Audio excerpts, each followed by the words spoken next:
Commander Allison Wright stood at the bridge of the refugee vessel Stardust, her eyes fixed on the scanner display. The small blue dots representing the 3 Vraxian hunter ships were moving closer to their position with each passing minute. Her heart beat faster, but her face remained calm. She could not show fear. Not now. Not when 43 refugees, including 17 children, depended on her. Navigation Officer Samantha Foster broke the tense silence. The scanner readings confirm it. Commander, they have found us again. Allison nodded grimly. This was the 3rd time in 2 weeks that the Vraxians had tracked them down. No matter how carefully they planned their jumps, the crystalline aliens always seemed to find them. It was as if they could smell human presence across the vastness of space. The refugees from Proxima Centauri had been on the run since the colonies were destroyed 3 months ago. Nobody understood why the Vraxians had attacked without warning. The peaceful settlements had no military value. The colonists had even established trade relations with other alien species. But something had changed. The Vraxians had arrived in massive warships, broadcasting a single message in all frequencies. The purge continues. Allison turned to her small crew. We have a problem. The jump drive needs 12 more hours to recharge. We cannot outrun them. Communications. Officer Kelly Moore, a young woman with short red hair who had lost her entire family in the Proxima attacks, looked. Up from her station, they are broadcasting again, Commander. Same message as always. The main screen flickered to life, showing the strange geometric patterns that represented Vraxian language. The computer translated the simple message, humans will be eliminated, resistance is futile. The purge continues. The message sent chills down Allison's spine. She had heard it too many times now. She looked at the tactical display studying the Tau Ceti system where they were currently hiding the Vraxian. Ships were still at the edge of the system, methodically scanning each sector. They had time, but not much. We need to hide, Allison said, pointing at the dense asteroid belt circling the star. The Stardust has adaptive camouflage technology. We can blend in with the larger asteroids until our jump drive recharges. Engineering Officer Melanie Grant shook her head. The camouflage systems were damaged in our escape from Rigel 7. They are operating at 40% capacity. At best, they might buy us a few hours. A few hours might be enough, Allison replied. We just need to stay hidden until the jump drive is ready. Then we can make one more jump toward Earth. She didn't mention what they all knew. Earth was still months away at their current rate. And with each jump, the Stardust consumed precious fuel.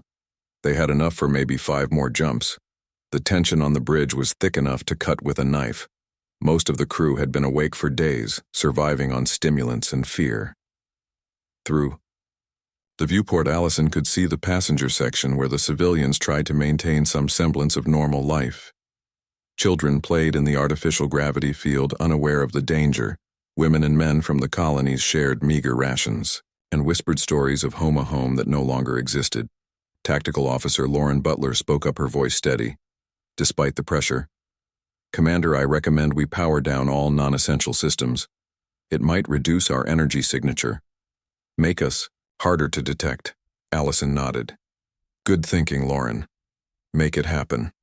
She turned to Samantha. Plot us a course through the asteroid field. Find something big enough to hide behind. The Stardust moved slowly toward the asteroid belt, its engines barely producing any heat signature.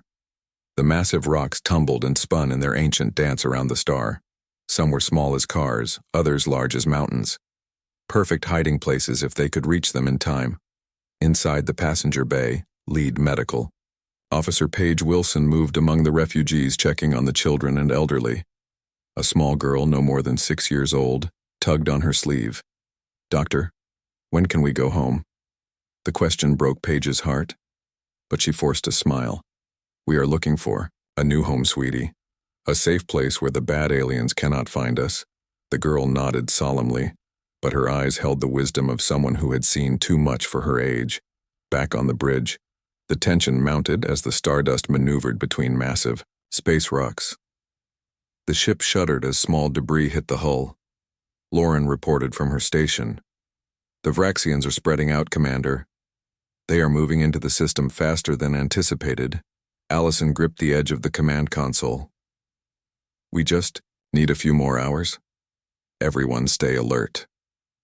As they moved deeper into the asteroid field, the scanners began picking up strange readings. Samantha frowned at her display. Commander, I am detecting an unusual energy signature. It's not Vraxian, it's using an old Earth military frequency. Everyone on the bridge froze. Allison leaned forward, put it on speaker. The communication system crackled with static. Then a clear human voice came through refugee vessel. Stardust. This is Earth Shadow Fleet Vessel, Phantom. We have your position. Hold steady, reinforcements inbound. Do not attempt to contact the Vraxian ships. Allison and her crew exchanged shocked glances. Earth Shadow Fleet. There was no such thing. Earth had maintained strict neutrality. In the growing interstellar conflicts, their public fleet consisted only of diplomatic vessels and scientific ships. The voice continued. We are aware of your situation. We have been tracking Vraxian movements. Your jump drive energy signature is detectable. We can help, but you must follow instructions precisely. Kelly looked at Allison, her eyes wide. Should we respond, Commander? It could be a trap. Before Allison could answer, the scanner lit up with multiple alarms. The Vraxian ships had changed course. They were heading directly toward the asteroid field, moving with purpose as if they knew exactly where to look. Suddenly, the largest asteroid near their position seemed to shimmer and distort, like heat waves rising from hot pavement. Where there had been only space and rock, a ship appeared. Unlike any vessel Allison had ever seen, its hull seemed to shift and flow like oil on water, reflecting the stars in impossible patterns. The ship was there, and not there at the same time. The mysterious vessel broadcast again. Stardust, we have you on visual.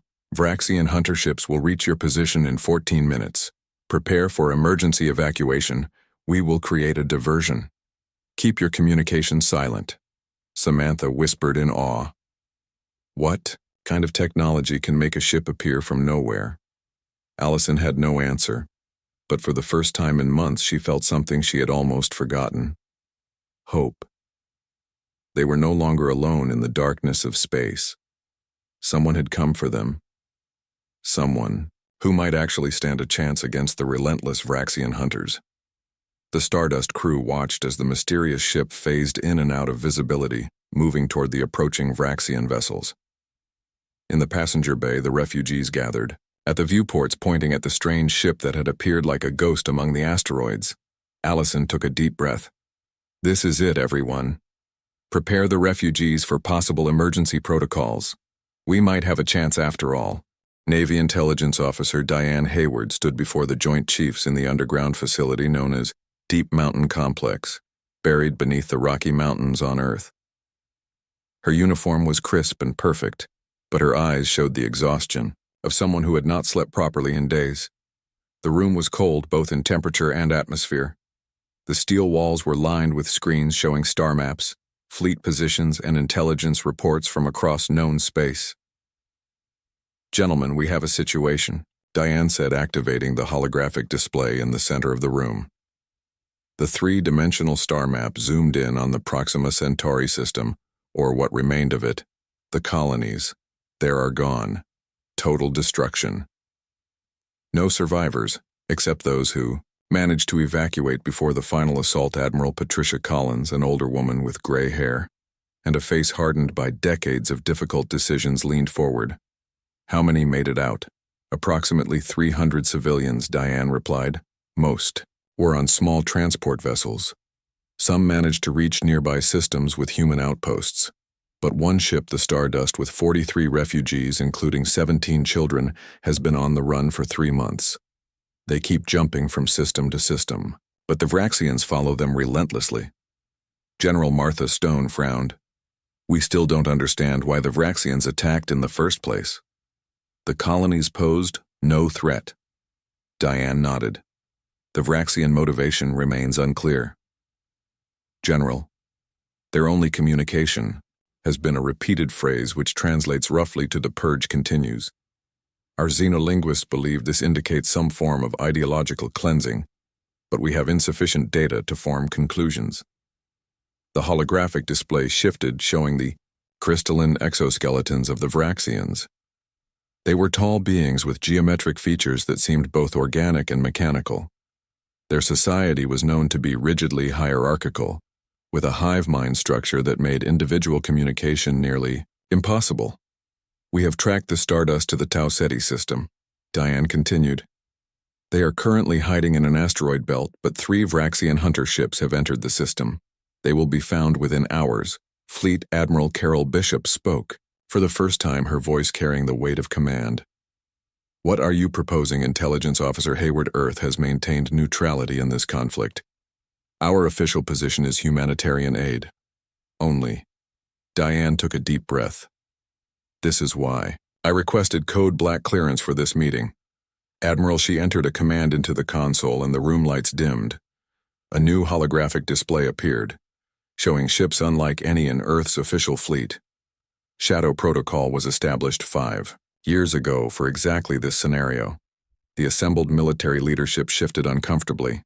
Code Black meant information so classified that its very existence was denied. Shadow Protocol had been rumored, but never officially acknowledged. What we are about to discuss never leaves this room, Diane continued.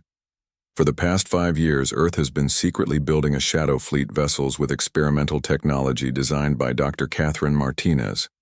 She gestured to a woman sitting quietly. In the corner of the room, Dr. Martinez had been so still and silent that most hadn't noticed her presence. Dr. Martinez stood and approached the holographic display. She was younger than most expected for someone of her reputation. Her voice was clear and precise. The Shadow Fleet vessels utilize dimensional phasing technology. They exist partially in our dimension and partially in another. This makes them virtually invisible to standard scanners and allows them to appear and disappear at will. Display showed the ships in action, materializing from seemingly empty space, then vanishing again. The Joint Chiefs watched with expressions ranging from shock to admiration. We have deployed 6 vessels to the Tau Ceti system. Diane said, Captain, Olivia Sanders commands the squadron. They are in position to intercept the Vraxian hunters and extract the refugees. General Stone slammed her hand on the table. This is an act of war. Hayward. If the Vraxians discover Earth is directly interfering, they could bring their entire fleet against us. We are not ready for open conflict. Diane met the general's gaze. If we do nothing, we condemn those refugees to death. The Vraxians have shown no mercy in their pursuit. We have tried diplomatic channels. They ignore all communication. This shadow fleet gives us plausible deniability. The ships cannot be traced back to Earth. They appear and disappear like ghosts. Dr. Martinez added, the phasing technology masks their energy signatures. Even if the Vraxians suspect Earth involvement, they cannot prove it. Admiral Bishop studied the tactical display showing the positions of all ships in the Tau Ceti system. What is Captain Sanders' mission profile? Diane replied, extract the refugees and, if possible, gather intelligence on Vraxian technology and tactics. Captain Sanders has authorization to engage if necessary, but priority is the safety of the refugees. The room fell silent as the military leaders considered the implications. Earth had maintained its neutrality through careful diplomacy and strategic ambiguity. The Shadow Fleet represented a dangerous escalation. Dr. Martinez cleared her throat. There is something else you should know. She manipulated the holographic display showing scans of Vraxian biology. These recent scans suggest the Vraxians are physically affected by certain frequencies of radiation that human bodies naturally emit. This biological incompatibility might explain their aggressive stance. Intelligence suggests they view us as a disease, Admiral Collins said quietly. A biological threat to their existence. Exactly, Dr. Martinez confirmed. Their crystalline structure resonates negatively with our bioelectric field. This is not about territory or resources. It's existential. For them, Admiral Bishop stood up, making her decision. The Shadow Fleet is already deployed. The mission is already underway. This meeting is about informing the Joint Chiefs, not asking permission. She looked directly at Diane. "Tell me honestly, Hayward, what are our chances?" Diane hesitated. "Captain Sanders is the best we have. The shadow technology gives us an edge. But the Vraxians adapt quickly. Their hive mind processes tactical information faster than any individual commander can. It will be enough," Dr. Martinez said with unexpected conviction. "The refugees aboard the Stardust survived this long because they are resourceful. The Shadow Fleet will succeed because failure is not an option." The holographic display updated, showing the Vraxian ships moving closer to the asteroid field where the Stardust hid. Admiral Bishop watched the projected intercept vectors with a trained eye deploy Shadow Squadron reinforcements. Bishop ordered, her voice firm. "We end this today." In the observation room above, the Command Center Secretary of Defense Victoria Miller watched the proceedings with a troubled expression. What they were witnessing was the beginning of something that could not be undone. Earth taking its first steps into a wider conflict after centuries of careful diplomacy and strategic neutrality. Humanity was choosing a side. Victoria thought of her own children safe in their beds, unaware that decisions made in this underground facility might shape the future of human existence in the stars. She thought of the children aboard the Stardust, hunted across the void for reasons they could not understand. One of her aides approached quietly. "Madam Secretary, the President is requesting an update. Tell her the Shadow Protocol has been initiated," Victoria replied. "And may whatever gods exist in this universe have mercy on us all." Back in the command center, Diane Hayward uploaded the final mission parameters to the Shadow Fleet. The ships would emerge from dimensional phasing near the Stardust, provide cover while the refugees transferred aboard, then disappear back into the dimensional rift, leaving the Vraxians with nothing but questions. On the main screen, Captain Sanders acknowledged the orders. Her face was determined. "We understand the mission. Admiral Shadow Squadron is moving into position now." Admiral Bishop nodded. "Good hunting, Captain. Bring them home."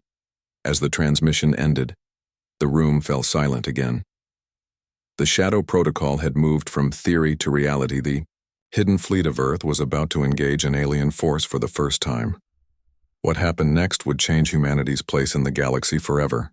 Lieutenant Heather Reeves felt the familiar disorientation as her ship, the Phantom, phased back into normal space. The transition always left her feeling slightly nauseous, as if her body remembered being in 2 dimensions at once. The cockpit instruments stabilized, showing her position near the asteroid field in the Tau Ceti system. Her scanner immediately picked up the refugee vessel, Stardust hiding behind a large asteroid, and the 3 Vraxian hunter ships methodically searching the field. Their geometric patterns were unmistakable even at this distance. The rest of Shadow Squadron materialized around her in perfect formation, 5 vessels appearing from seemingly nowhere, their hulls still rippling with dimensional energy. "Captain Olivia." Sanders' voice came through the secure channel. "All ships report status." Lieutenant Reeves checked her systems. "Phantom is operational. Captain, all systems nominal.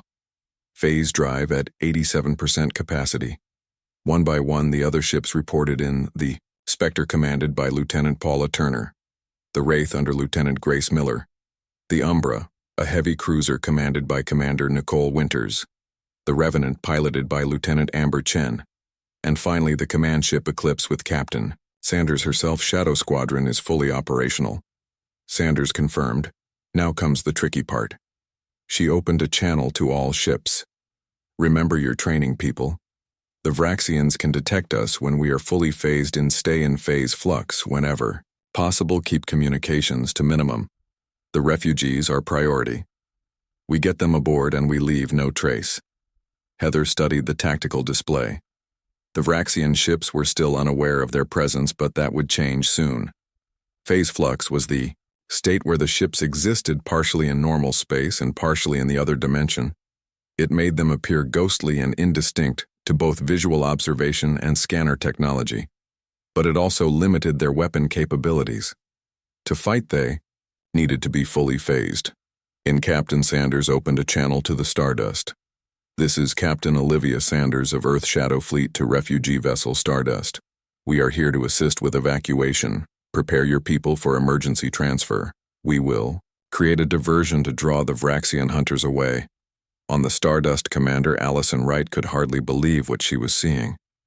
The Earth ships seemed to flicker in and out of existence, their hulls shifting like oil on water as they moved. Between dimensional phases, she opened a return channel. This is Commander Wright of the Stardust. We have 43 civilians, including 17 children. Our engines are damaged and jump drive is still recharging. We cannot maneuver effectively. Understand, Commander Sanders replied. We will come to you. The Eclipse will dock with your vessel while the rest of the squadron engages the Vraxian hunters. Prepare your people for immediate transfer aboard. The command ship. Eclipse. Dr. Lisa Coleman. The xenolinguist studied the Vraxian communications. They were broadcasting their standard warning message to each other. Interference with the purge is prohibited. Withdraw or face elimination. She had spent years studying their language patterns. They are preparing attack formations, Captain, she warned. They've detected our energy signatures. Captain Sanders nodded grimly. That was faster than expected. She turned to her tactical officer, Maya Duncan. Looks like we do this the hard way, Lieutenant. Reeves take Phantom and Wraith on attack pattern Theta. Draw their attention away from the Stardust commander. Winters take Umbra and Revenant and establish defensive positions. The Eclipse will proceed with docking operations. Heather acknowledged, the order Phantom moving to attack position. She felt her ship respond instantly to her commands, the neural interface linking her directly to the vessel systems. This was what she'd trained for years in simulation, but this would be Shadow Squadron's first actual combat engagement. The Vraxians detected the new arrivals and immediately changed course. Their hunter ships were fast and agile, designed specifically for pursuit and elimination. The lead vessel fired first. A beam of crystalline energy sliced through space where Phantom had been seconds before, but Heather had already shifted into phase flux. The energy passing harmlessly through the partially phased ship. The problem is we can't stay in flux and fire weapons, Heather told Lieutenant Grace Miller on the Wraith. We'll need to coordinate phase in and fire, then shift back to flux while you do the same. They won't be able to target us effectively if we alternate. Good plan, Miller responded. Wraith moving to position, the two smaller Shadow Fleet vessels began their coordinated attack. Phantom phased fully into normal space, its energy weapons firing directly at the lead Vraxian ship. The alien vessel took damage to its forward section before adjusting its shields. Heather immediately shifted back to phase flux, becoming ghostly and indistinct as the Wraith phased in and continued the assault. On the Eclipse, Captain Sanders watched the battle unfold as her ship approached the Stardust for docking.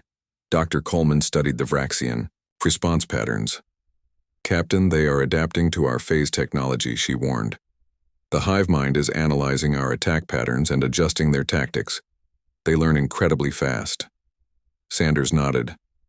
I expected as much. That's why we need to complete this evacuation quickly.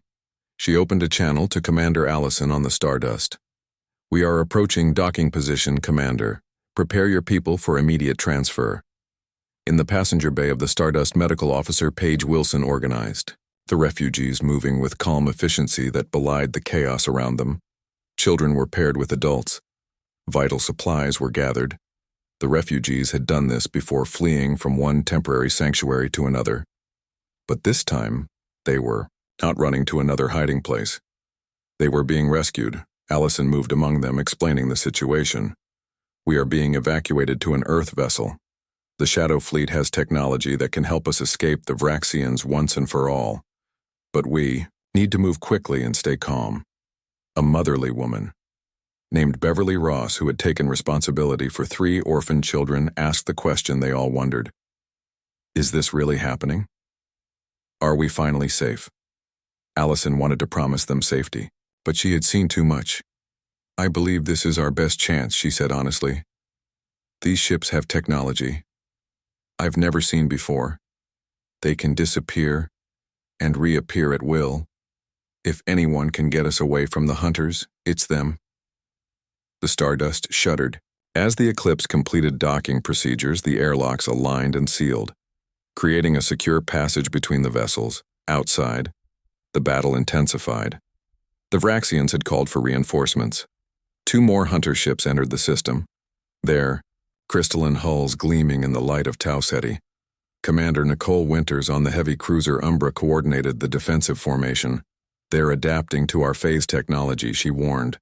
The lead hunter is now firing dispersal patterns, trying to hit us even when we're in flux. Heather and the Phantom executed a series of rapid phase shifts, appearing and disappearing around the lead Vraxian vessel in a confusing pattern. The alien ship's targeting systems struggled to track her.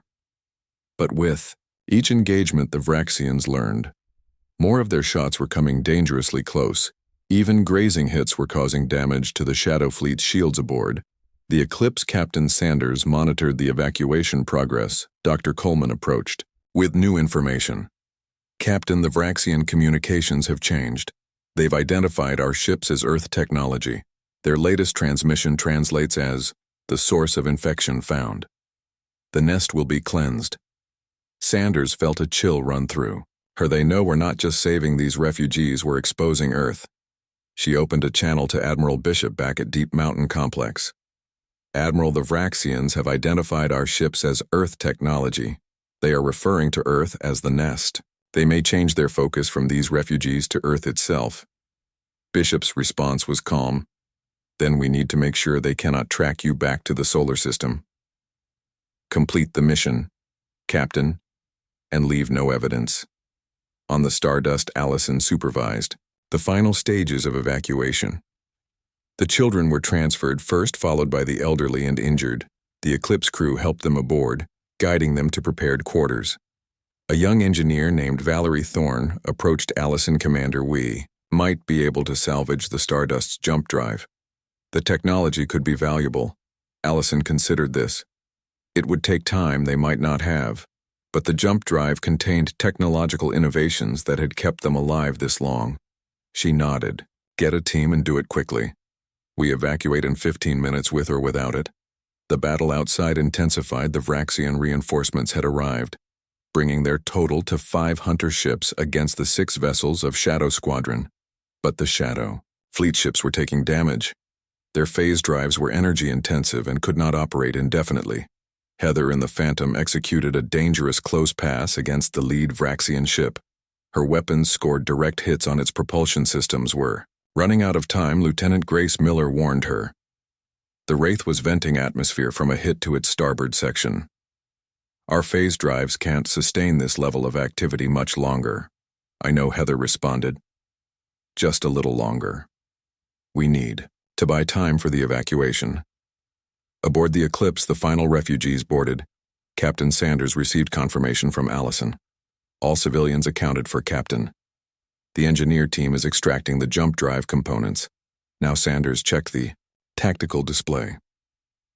The Vraxian ships were pressing their advantage. One of the Shadow Fleet vessels, the Revenant, had taken critical damage and was operating on emergency. The Shadow Fleet squadron phase jump was unlike anything the crew had experienced in training.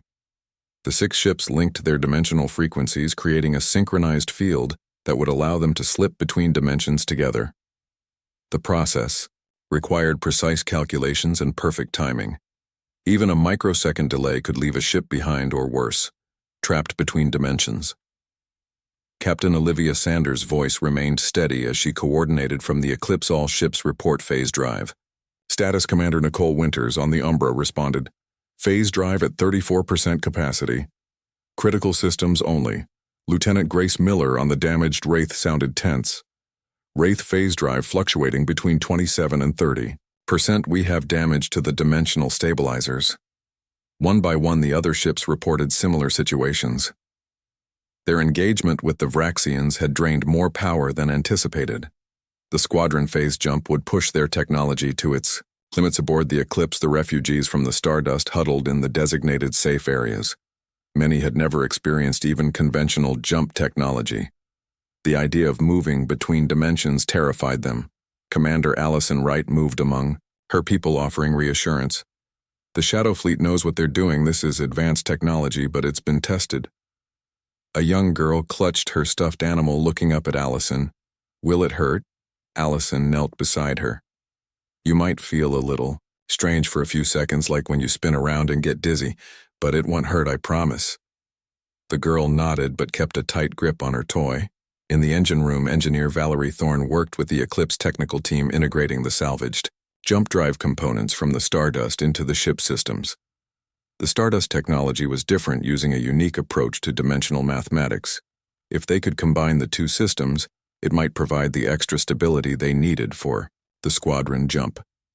Meanwhile, the Vraxian fleet had expanded to 8 vessels, their crystalline ships arranged in a blockade formation cutting off escape routes. The aliens had quickly adapted to Shadow Fleet tactics. Each engagement taught them more about phase technology. Their weapons now fired in dispersal patterns designed to hit ships even in phase flux. Lieutenant Heather Reeves in the Phantom executed a series of evasive maneuvers. Each phase shift drained precious energy from her ship's systems. But the Phantom was the fastest, most agile vessel in the squadron, drawing Vraxian attention away from the Eclipse where refugees were being settled. Tactical Officer Maya Duncan aboard the Eclipse monitored the Vraxian movements. "Captain, they're concentrating fire on our weakest vessel. The Revenant can't take much more, Captain." Sanders made a quick decision. Lieutenant Chen disengage and fall back to defensive position behind Umbra. Heather, take Phantom and provide covering fire. The rest of the squadron form protective formation around Eclipse. "We jump in 7 minutes." Dr. Lisa Coleman, the xenolinguist, continued monitoring Vraxian communications. Their messages had become more frequent and complex. "Captain, the Vraxian reinforcements are sharing data about our phase technology. Their central command is now involved. They are calling this the first contact." Protocol Sanders looked concerned. "They consider this first contact. Dr. Martinez had warned about this. The Vraxians see humans as a disease, a biological incompatibility. Their hive mind can't process our individuality." "Exactly," Coleman replied. "And now they've identified Earth technology. They see this as confirmation that Earth is the source of the infection." On the bridge of the Phantom, Heather received new targeting data from the Eclipse. The Vraxians had adjusted their shield configurations, concentrating power to protect against the Shadow Fleet's specific weapons. She needed to find a weakness. Her neural interface with the ship provided instant feedback as she executed a complex series of microphases, appearing and disappearing around the lead Vraxian vessel in a confusing pattern. "What are you doing?" Lieutenant Sanders demanded over the comm. "Testing a theory," Mom Heather replied as she initiated the sequence. "The Vraxians adapt quickly, but their systems need to track patterns. If I create random, unpredictable microphases, their targeting computers can't establish a lock." The maneuver was risky, pushing her phase drive beyond safety parameters, but it worked. The lead Vraxian ship fired repeatedly, its energy beams slicing through empty space as the Phantom flickered in and out of normal space too quickly and randomly for their systems to track. Commander Winters on the Umbra recognized the tactic. "All ships implement random microphase patterns. Coordinate with Phantom." The Shadow Squadron adopted the new approach. The Vraxian advantage began to fade as their targeting systems failed to establish consistent locks. Their hive mind struggled to adapt to what appeared to be chaos without pattern. Aboard the Eclipse, Valerie Thorne made a breakthrough. "Captain, the Stardust jump drive uses a different approach to dimensional mathematics," she explained to Sanders. "If we integrate it with your phase drive, we can create a dimensional disruption field during our jump. It would confuse Vraxian sensors long enough for us to escape." "How long to implement?" Sanders asked.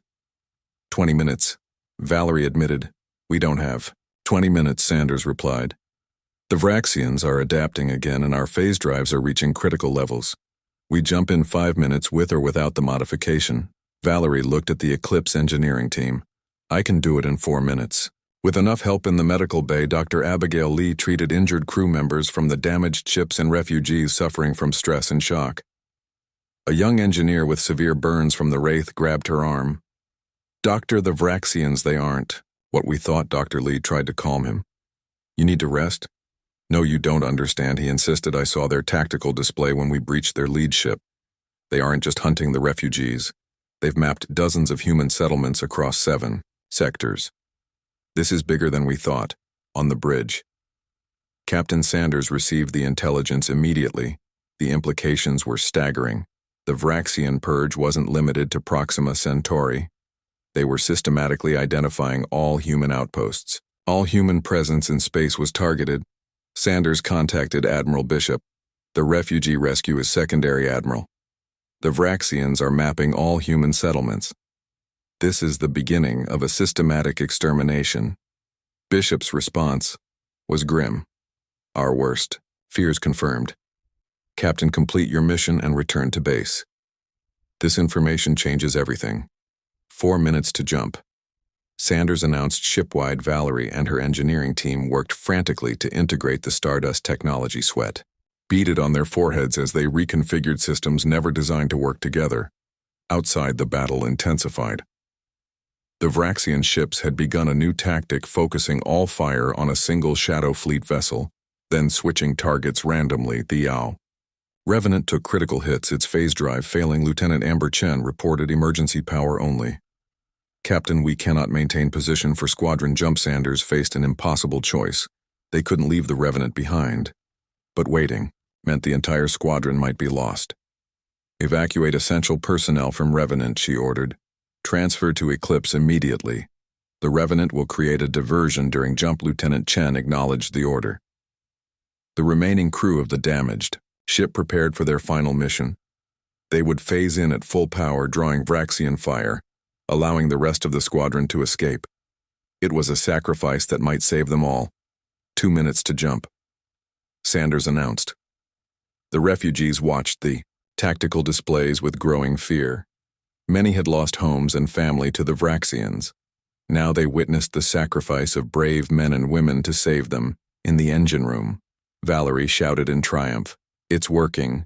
The dimensional disruption field is online. Captain, we can jump. Commander Allison Wright stood on the bridge of the Eclipse watching the battle unfold. These Shadow Fleet crews were risking everything for people they had never met. Before today, she had begun to lose hope. Now she saw humanity at its best. 1 minute to jump, Sanders announced. All ships prepare for squadron phase. Link dimensional frequencies syncing now. The 6 ships began to glow with strange energy, their hulls seeming to exist in multiple places at once. As the phase drives reached maximum output, the Vraxians sensed the energy buildup. Their ships accelerated, trying to disrupt the jump. The Revenant phased fully into normal space, its weapons firing at maximum power, drawing attention away from the squadron. Lieutenant Chen and her skeleton crew knew this was a one-way mission. 30 seconds to jump. The dimensional disruption field activated, creating a cascade of false readings on Vraxian sensors. The crystalline ships fired blindly, their coordinated attack breaking down in confusion.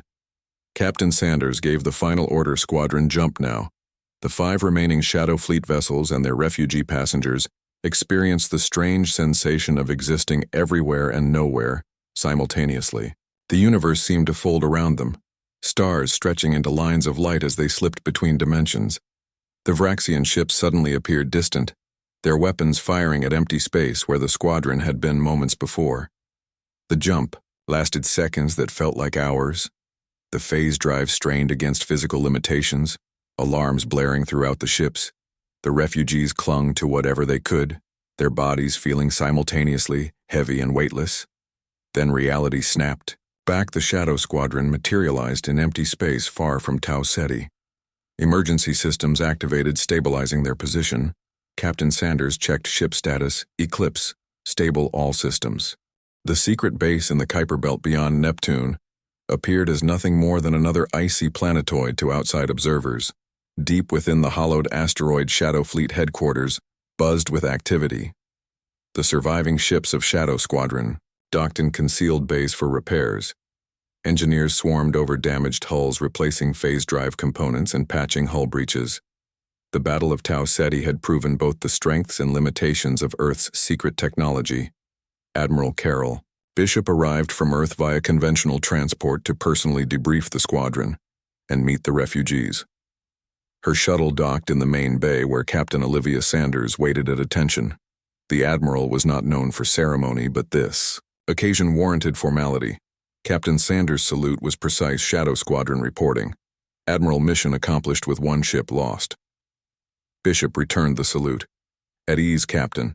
She looked past Sanders to the gathered refugees being processed by base medical personnel. They look exhausted. They've been running for months, Mom. Sanders replied. The Vraxians have been relentless in their pursuit. Bishop nodded. They were escorted to the main conference room where Commander Nicole Winters, Lieutenant, Heather Reeves and the other Shadow Fleet officers waited alongside Commander Allison Wright from the Stardust. Dr. Catherine Martinez, the creator of phase drive technology, joined them, her keen eyes taking in every detail of the mission reports. The room fell silent as Admiral Bishop took her place at the head of the table. I want a full assessment, she began. No filters, no sugarcoating. Tell me exactly what we're facing. Dr. Lisa Coleman, the xenolinguist, spoke first.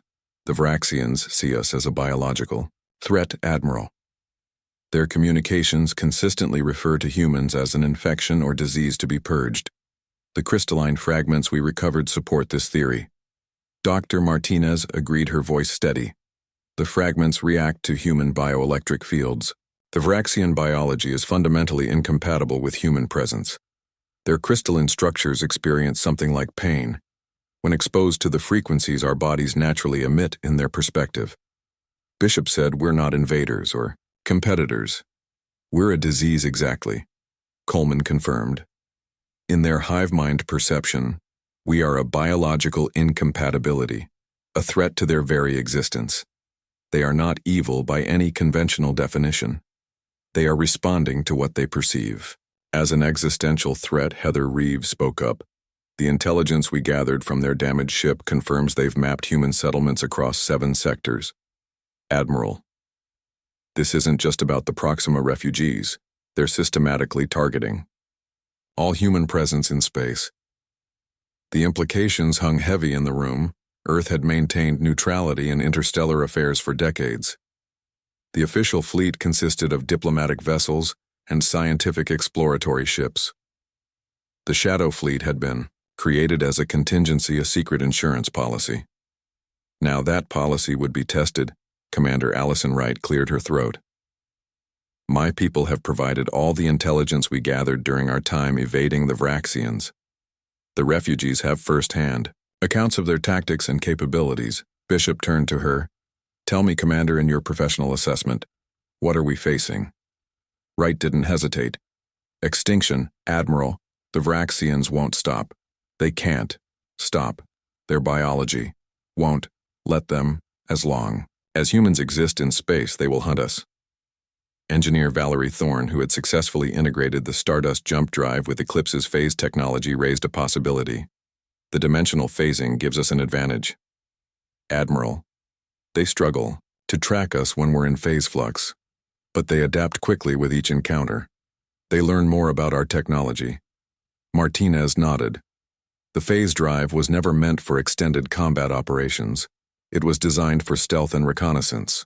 The Battle of Tau Ceti pushed the technology beyond its intended parameters, so we improve it. Bishop said simply, Dr. Martinez, I want phase drive, Mark II in development immediately. Lieutenant Reeves, your microphase maneuver proved effective. We need to refine and expand that tactical reports from the battle displayed on the room's screens. Shadow Squadron had performed admirably, but the loss of the Revenant and its crew weighed heavily on everyone.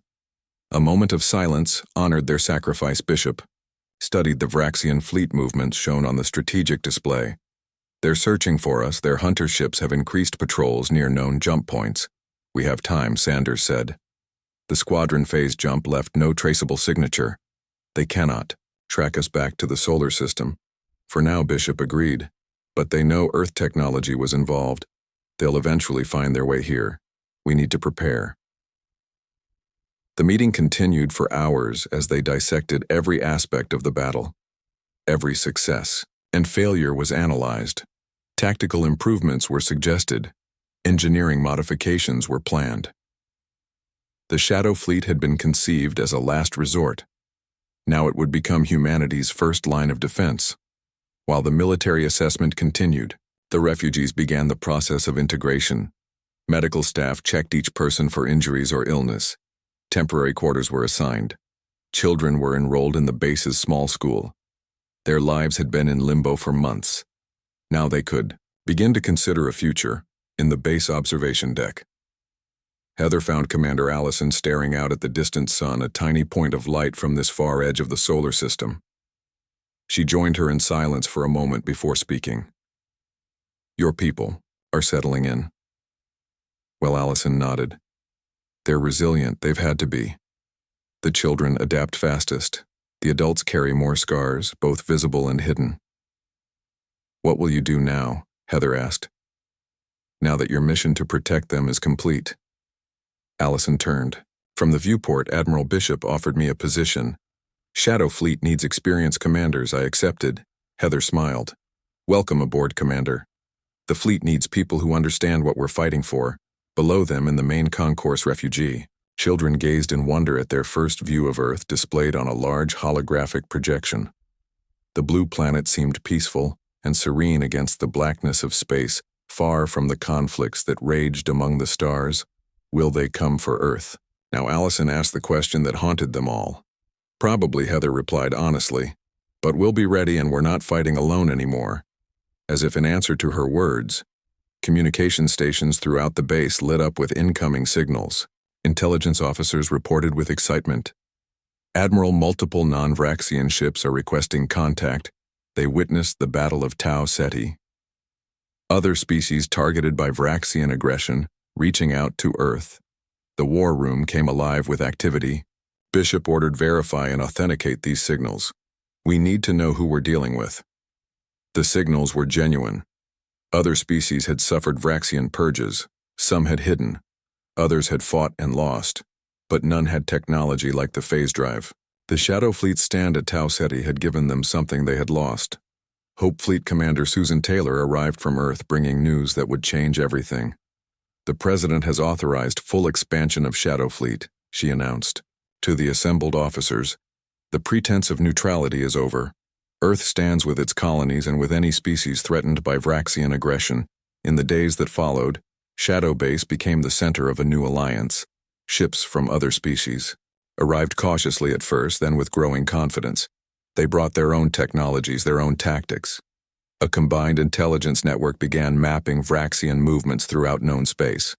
Dr. Martinez worked tirelessly with engineers from 3 different species improving the phase drive technology.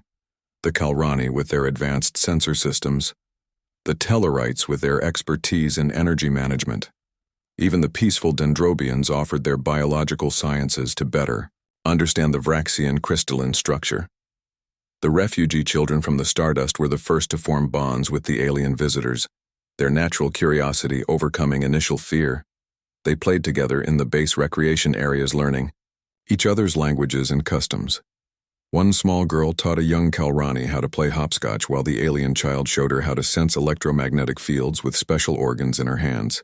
3 weeks after the Battle of Tau Ceti, Admiral Bishop called a meeting of the new Alliance representatives. The Shadow Fleet is expanding. She announced, we have begun construction of 20 new vessels with improved phase drive technology. But this is no longer just Earth's fight.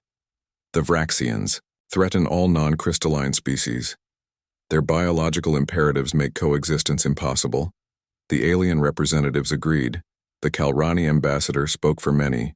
We have hidden and run for too long. Your Shadow Fleet has shown that the hunters can be fought, that they are not invincible. Together, we can turn the tide. Engineer Valerie Thorne presented the latest findings on Vraxian biology. The crystalline fragments we recovered show a critical weakness. Their hive mind depends on specific frequency harmonics for communication. If we can disrupt those frequencies using modified phase technology, we can temporarily sever their connection. A strategy began to form, not of extermination, but of containment. The Alliance would create safe zones where Vraxian ships could not operate due to phase disruption fields. Colonies would be protected. Refugee ships would have safe corridors. Human and alien alike would work together to push back against the Purgeon. The training deck. Heather worked with pilots from 4 different species, teaching them the microphase maneuvers that had proven so effective at Tau Ceti. The new recruits struggled with the concepts at first, but